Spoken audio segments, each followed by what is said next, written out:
I'm Christian, and I've been obsessed with Rubik's Cubes ever since I was about 12 when I first learned to solve one.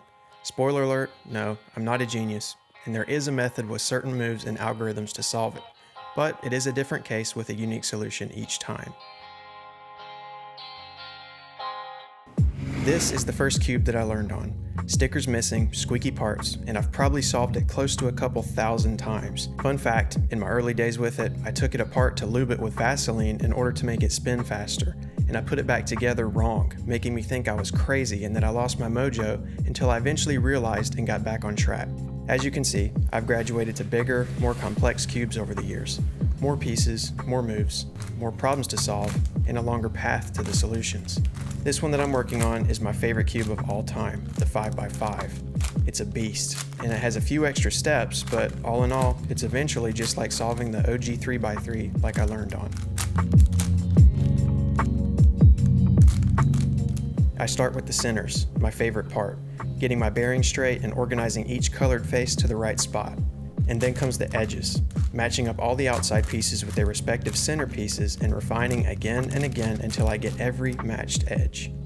I have to be careful not to mess up all the good progress that I've already made during this step. I choose my moves wisely and I remember the formula as best as I can.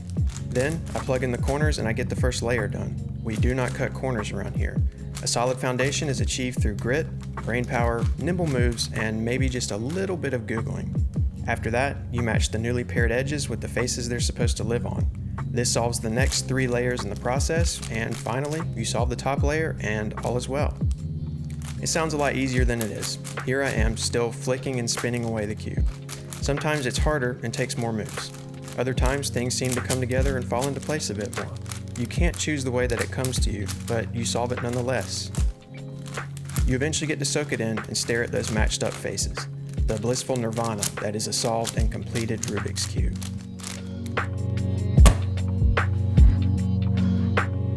But it's only peaceful for so long. Although solving the cube is difficult and challenging, it's a process that when you really think about it, is pretty darn enjoyable. So you or someone else mixes it all up again and you start from scratch. Almost as if the cube never really fully gets solved. Huh. So why put yourself through this thousands of times, you ask? Great question. I don't know really. I solve the cube because it helps me to feel accomplished, it impresses my family and friends, it gives me a goal to work toward, and maybe I'm so obsessed with it because it's one of the few small things that I can control.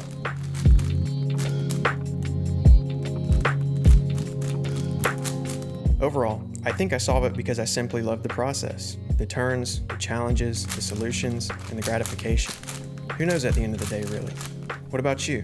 Why do you solve?